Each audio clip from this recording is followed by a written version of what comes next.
Movie के starting में हम देखते हैं एक लड़की जिसका नाम डेबी है और उसे अपने घर में से ऊजी बोर्ड मिलता है और उसे देखकर डेबी को उसके बचपन का एक किस्सा याद आ जाता है जहां वो और उसकी फ्रेंड लेन दोनों ऊजी बोर्ड खेल रहे होते हैं, जहां वो दोनों एक दूसरे को गेम्स के रूल बता रहे थे कि इस गेम के जरिए आसपास मौजूद आत्माओं को कांटेक्ट करा जा सकता है और इस गेम को एंड करने के लिए हमेशा गुड बाय बोलना होता है। लेकिन उसी समय डेबी को उसकी फ्रेंड लेन का फोन आ जाता है और वो उस ऊजी बोर्ड को आग में डालकर अपनी फ्रेंड लेन को मिलने के लिए चली जाती है जो उसके घर के ठीक बाहर ही खड़ी थी। जब डेबी लेन को मिलने के लिए बाहर जाती है तो लेन उसे अपने साथ बास्केटबॉल का मैच चलने देखने के लिए कहती है, लेकिन डेबी उसे मना कर देती है कि उसके पेरेंट्स बस आने ही वाले हैं और वो उसे सीधा सुबह ही मिलेगी। और इतना बोलते बोलते डेबी लेन को अपने घर के बाहर छोड़ के उसे गुड बाय बोलकर अपने घर वापस आ जाती है। उसके बाद डेबी अपने घर बैठकर खाना खा ही रही होती है कि अचानक से घर के बैकयार्ड का दरवाजा खुलता है और जब वो वहाँ देखने के लिए जाती है तो उसे वहाँ कोई नहीं दिखता। डेबी जैसे ही वो दरवाजा बंद करती है उसी समय किचन के स्टोव का एक बर्नर अपने आप जलने लगता है। डेबी उस बर्नर को बंद करती ही है कि उसे उसके ऊपर वाले रूम में से आवाज आती है और जब डेबी ऊपर रूम में देखने के लिए जाती है तो उसे वही ऊजी बोर्ड दिखाई देता है जो उसने पहले आग में जला दिया था। वो प्लानचेट के मिरर से देखती है और उसकी आंखें बिल्कुल सफेद हो जाती हैं। तभी डेबी कुछ क्रिसमस लाइट्स हमको ग्रैब करती हुई दिखती है और उसके बाद वो खुद को फांसी लगा लेती है। इस खबर से अनजान अगली सुबह लेन अपने बॉयफ्रेंड ट्रेवर के साथ एक रेस्टोरेंट में बैठी होती है।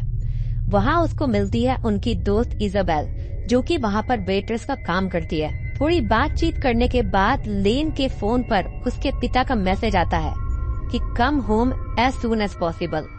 जब वो वहाँ पहुँचती है लेन को दिखता है उसके डैड और उसकी दादी माँ सैरा, उसकी छोटी बहन सब एक साथ दुख में उसको डेबी के बारे में बताते हैं कि Debbie is no more. Debbie के घर में उसके सारे चाहने वाले इकट्ठे हो जाते हैं। लेन बहुत ही ज्यादा सदमे में थी लेकिन किसी तरह खुद को संभाल लेती है। तभी डेबी का बॉयफ्रेंड पीट वहाँ आता है कुछ फूलों के साथ। बहुत दुख के साथ सब खुद को संभालते हैं। लेन डेबी के कमरे में जाती है जहाँ उसको डेबी की माँ मिलती है। तभी लेन को वो कहती है कि हमारे जाने के बाद घर का ख्याल रखना। लेन मान जाती है। तभी वहाँ पर लेन के हाथ लगता है वीजी बोर्ड जिसके साथ में डेबी खेल रही थी। वो अपनी बहन की मिस्टीरियस डेथ को एक्सेप्ट नहीं कर पाई थी। उसको लगा कि उसकी प्रेजेंस आज भी इस घर में है। तभी वो अपने सारे दोस्तों को और अपनी बहन सैरा को बोलती है कि मुझे वीजी बोर्ड खेलकर डेबी से एक बार कांटेक्ट करना है। अब लेन जाकर उसके रूम से ओइजा बोर्ड और प्लानचेट उठा लाती है, जिसके बाद ये सभी लोग गेम खेलना स्टार्ट कर देते हैं। सभी ने अपनी फिंगर्स प्लानचेट पर रखती थी। ये लोग सबसे पहले सवाल करते हैं कि अगर हमारे अलावा कोई भी चीज यहाँ पर है तो वो हमें अपनी मौजूदगी का एहसास दिलवाए। पहले तो कुछ नहीं होता लेकिन कुछ ही मिनट बाद एकदम से प्लानचेट यस पे मूव हो जाती है। इसका मतलब कोई यहाँ पर था। इसके बाद प्लानचेट मूव करते हुए हाय फ्रेंड्स बनाती है, यानी जो भी चीज यहाँ पे थी वो इन सबको कह रही थी हाय फ्रेंड्स। अब इन्होंने सवाल किया कि तुम कौन हो।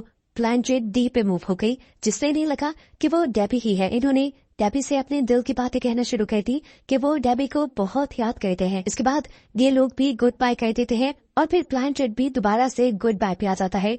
जैसे वो सोल वो स्पिरिट भी इससे गुड बाय कह रही हो। गुड बाय पे आते ही इनके घर की लाइट जा चुकी थी। ये लोग बहुत ज्यादा हैरान हो जाते हैं कि एकदम से लाइट्स कैसे चली गई। अब लेन और उसके दो साथी मोबाइल की फ्लैश लाइट लिए मेन स्विच चेक करने के लिए जाते हैं। लेन इसी टाइम चलते हुए जब किचन के पास से गुजरी तो उसे वहाँ पर स्टोव चलता हुआ दिखाई दिया। अभी उसने स्टोव बंद ही किया था कि उसके आगे जाने वाला पीठ एकदम से चिल्लाया। उसके सामने शीशा था। ये सब जब उसके पास आए तो उससे पूछा क्या हुआ तुम्हें। पीठ ने बताया कि मैंने अभी अभी शीशे में किसी की परछाई देखी थी और तभी किसी ने मुझे पीछे से धक्का दे दिया।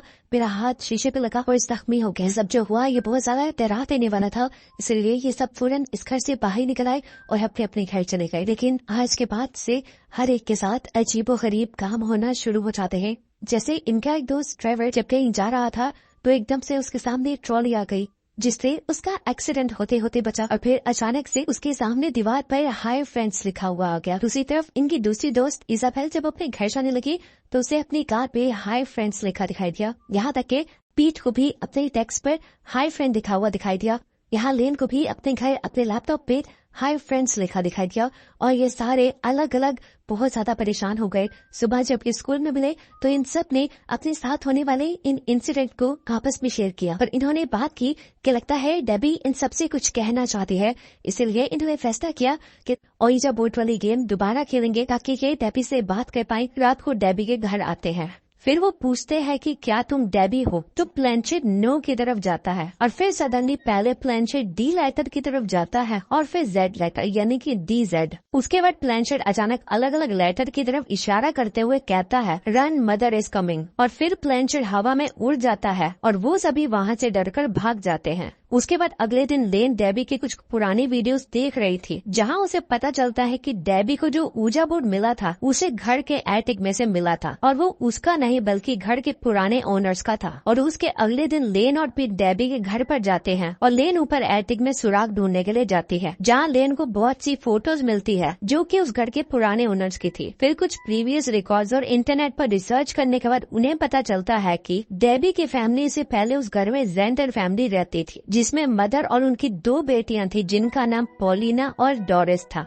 उन्हें ये भी पता चला कि डोरिस अचानक गायब हो गई थी और वो किसी को नहीं मिली और पॉलिना ने अपनी मॉम का मर्डर कर दिया और इसीलिए उसे जेल ले गए। लेकिन जेल से छूटने के बाद पॉलिना को एक साइकेट्रिक हॉस्पिटल में रखा गया जहां लेन उससे मिलने के लिए गई, जहां उस लेडी ने बताया कि जब वो घर पर रहते थे तो उसकी मदर अलग अलग रिचुअल्स परफॉर्म किया करती थी। पॉलिना ने ये भी बताया कि उसकी मॉम को मीडियम यानी जरिया चाहिए था उन आत्माओं से बात करने का और इसीलिए उसकी मदर ने डोरिस को उन आत्माओं के साथ जोड़ा ताकि वो डोरिस के जरिए उन आत्माओं से बात कर सके। लेकिन कुछ टाइम बाद उसकी मॉम के कंट्रोल से चीजें बाहर जाने लगी थी और उसकी मदर ने उन चीजों को रोकने के लिए डोरिस के होठ सील दिए ताकि वो कुछ न बोल सके और उनका आत्माओं से संपर्क न हो। लेकिन कुछ गलत हो गया और डोरिस अचानक गायब हो गई और किसी को नहीं मिली। फिर वो लेडी बताती है क्योंकि लेन ने उस स्पिरिट बोर्ड को यूज किया था तो लेन का एक कनेक्शन बन गया है उस ऊजी बोर्ड और डोरिस से। तो वो उन्हें बताती है कि नीचे बेसमेंट में एक गुप्त कमरा है जहां शायद उन्हें डोरिस की लाश मिल सकती है। उन्हें बस डोरिस की लाश के सिले हुए होठों को खोलना होगा जिससे कि डोरिस और मदर हमेशा के लिए चली जाएंगी। तो इसीलिए लेन, सारा, पीट और ट्रेवर उस खुफिया कमरे को ढूंढने के लिए जाते हैं जहाँ सिर्फ लेन को छोड़कर बाकी सब पर मदर हमला करके उन्हें बेहोश कर देती है। फिर लेन किसी तरह अपनी जान बचाकर उस कमरे में चली जाती है जहाँ उसे डोरिस की लाश मिलती है और वो उन धागों को काट देती है जिससे कि मदर हमेशा के लिए चली जाती है। क्योंकि मदर के खत्म होने के बाद उन मुंह की सिलाइयों को खोलने से डोरिस की आत्मा आजाद और शक्तिशाली हो गई थी और इसीलिए जब पीट घर पर पहुंचा तो डोरिस ने उसे पोजेस करके मांग दिया। और जब ये बात लेन को पता चली तो वो डोरिस की बहन पॉलिना से दोबारा मिलने गई।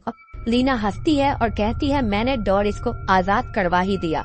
और लेन को समझ आ जाता है कि लीना ने कितना डरावना झूठ बोलकर उससे बहुत गलत काम करवा दिया है। डोरिस की माँ एलिस तो उनको रोकना चाह रही थी लेकिन वो समझ ही नहीं पाए। लीना तभी चिल्लाने लगती है कि तुमको भी आवाजें सुनाई देंगी बहुत जल्दी और फिर मेडिक्स आकर उसको दूर ले जाते हैं। तभी वो सब लेन की दादी माँ के पास जाते हैं और लेन की दादी माँ बोलती है कि तुमको डोरिस की बॉडी और गेम दोनों जलाने होंगे, सिर्फ गेम जलाने से काम नहीं चलेगा। सैरा, लेन और ट्रेवर वहाँ जाते हैं। ट्रेवर वहाँ पर उन लोगों से पहले पहुँच जाता है और डोरिस की आत्मा उसको सैरा बनके पूल में ले जाती है और धक्का दे देती है। वहीं ट्रेवर की मौत हो जाती है। सैरा वो डोरिस की बॉडी मिल जाती है लेकिन उसको डोरिस खींच के सीक्रेट रूम में ले जाती है। तभी लेन वीजी बोर्ड से खेलना शुरू करती है अपनी बहन को बचाने के लिए।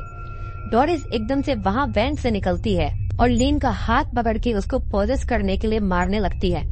तभी डेबी की आत्मा वहाँ आकर उसको बचा लेती है। इतने में सैरा आती है और पीछे से डेबी की बॉडी को फर्नेस में फेंक देती है और लेन ओइजा बोर्ड जला देती है प्लेंचेट के साथ में। टीम खत्म किए बगैर ही उन दोनों के ऐसा करते ही यानी एक साथ ओइजा बोर्ड और डोरिस की लाश के चलते ही डोरिस की आत्मा यानी डोरिस की स्पिरिट इस दुनिया से चली जाती है और ये लोग अब अपने मिशन में कामयाब हो जाते हैं। लेकिन इन्हें बहुत ज्यादा दुख था अपने 3 दोस्तों के बनने का। कहानी के पोस्ट क्रेडिट सीन में हमें दिखाया जाता है कि लीन जब अपने रूम में थी तो प्लेंचेट उसे अपने कमरे में दिखाई दी, जिसे उठाकर उसके लेंस से जब उसने देखा तो हमें उसकी आंख बिल्कुल नॉर्मल एक इंसानी आंख की तरह दिखाई दी, जिसका मतलब था कि अब सारी इवल चीजें खत्म हो चुकी।